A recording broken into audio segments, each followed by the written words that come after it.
लोकसभा में विपक्ष सांसदों पर फिर से हंगामा। अडानी और संबल मुद्दे पर काटा जमकर बवाल। संसद की कार्यवाही से पहले विपक्ष का प्रदर्शन। अडानी मुद्दे पर विपक्षी सांसदों ने नारेबाजी की। प्रदर्शन में राहुल और प्रियंका भी शामिल। संसद परिसर में विपक्ष के प्रदर्शन में नहीं दिखी एकजुटता। अडानी मुद्दे को लेकर विपक्ष के प्रोटेस्ट में नहीं शामिल हुए एसपी और टीएमसी के सांसद। संबल हिंसा पर बोले सपा प्रमुख अखिलेश यादव। संबल हिंसा पर संसद में चर्चा हो। अधिकारी सरकार के इशारे पर मनमानी कर रहे हैं। जिम्मेदार अधिकारियों पर कार्रवाई हो। मस्जिदों के सर्वे पर बोले सपा नेता रामगोपाल यादव। सर्वे के जरिए देश भर में अशांति पैदा करने की कोशिश हो रही है। सुप्रीम कोर्ट इस मामले पर नोटिस जारी करे। सर्वे का आदेश देने वाले जजों पर हो कार्रवाई। महाराष्ट्र के मुख्यमंत्री को लेकर बोले बीजेपी पर्यवेक्षक विजय रूपाणी। कल सुबह 11 बजे बीजेपी विधायक दल की होगी बैठक। मुख्यमंत्री इस बार बीजेपी का ही बनेगा।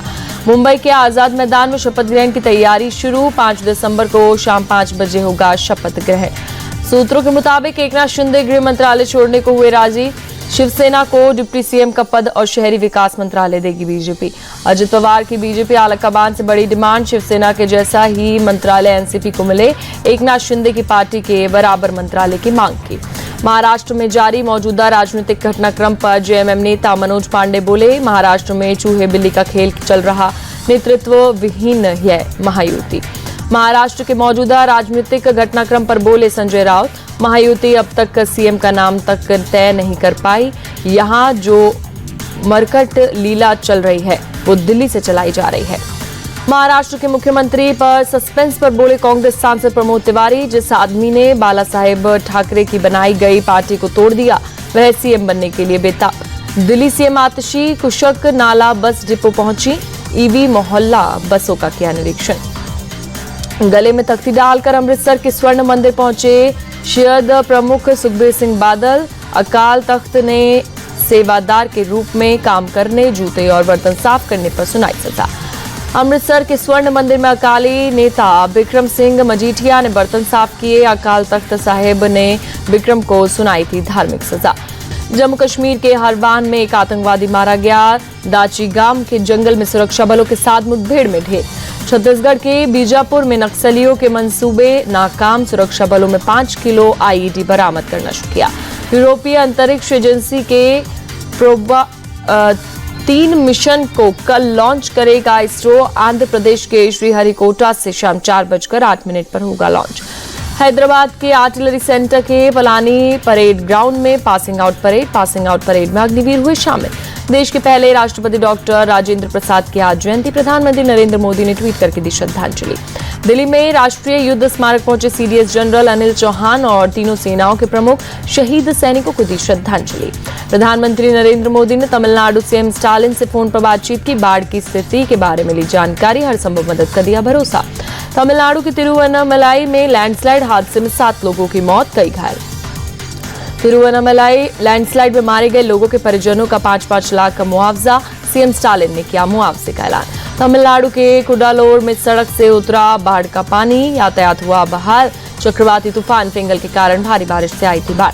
कर्नाटक के मंगलुरु में तेज बारिश। कई जगहों पर भरा पानी। यातायात प्रभावित। पुडुचेरी में चक्रवाती तूफान फिंगल का असर। कई जगहों पर भारी बारिश। प्रशासन ने आज सभी निजी और सरकारी स्कूल और कॉलेज में छुट्टी घोषित की। प्रयागराज में महाकुंभ के लिए जगमगाती लाइट बनी आकर्षण का केंद्र। अगले साल 13 जनवरी से 26 फरवरी तक चलेगा महाकुंभ का मेला। महाकुंभ को लेकर यूपी के उप मुख्यमंत्री ब्रजेश पाठक का बयान। प्रयागराज में सभी तैयारियां लगभग पूरी। महाकुंभ का व्यवस्थित, सुंदर और अलौकिक नजारा पूरी दुनिया देखेगी। तमिलनाडु के नागापट्टिनम में नागौर दरगाह कुंदुरी उत्सव भव्य ध्वजारोहण के साथ शुरू। शानदार झांकी निकाली गई। उत्सव के दौरान आसमान में की गई शानदार आतिशबाजी। बड़े पैमाने पर जुटी लोगों की भीड़। दिल्ली के मंगोलपुरी इलाके में एक युवक की गोली मारकर हत्या। आपसी विवाद में आरोपियों ने युवक की हत्या की। आरोपियों की तलाश में जुटी पुलिस। पश्चिम बंगाल के हल्दिया और पूर्वी मेदिनीपुर में कई जगहों पर ईडी की छापेमारी। मेडिकल कॉलेज एडमिशन कोटा मामले में एजेंसी ने की कार्रवाई। अभिनेत्री शिल्पा शेट्टी के पति और बिजनेसमैन राज कुंद्रा की मुश्किलें बढ़ी। पोर्नोग्राफी केस में ईडी ने पूछताछ के लिए समन भेजा। 4 दिसंबर को पेश होने को कहा। इजरायल रक्षा बलों ने ट्वीट कर हिजबुल्लाह पर लगाया आरोप। लिखा, इजरायल और लेबनान के बीच 27 नवंबर को युद्ध विराम के समझौते का हुआ उल्लंघन। दक्षिणी लेबनान के बरगोज के क्षेत्र में हिजबुल्लाह ने लॉन्चर से किए हमले, नागरिकों की सुरक्षा के लिए आईडीएफ देगा जवाब। अंडर 19 क्रिकेट एशिया कप में भारत की पहली जीत, जापान को 211 रन से हराया, कप्तान अमान ने जोड़ा शतक। भारत ने 6 विकेट पर 339 रन बनाए, जवाब में जापान की टीम 8 विकेट पर 128 रन बना सकी। आईपीएल के मेगा ऑक्शन में 13 साल की उम्र में करोड़पति बनने वाले वैभव सूर्यवंशी फिर फ्लॉप, जापान के खिलाफ 33 रन बनाकर हुए आउट।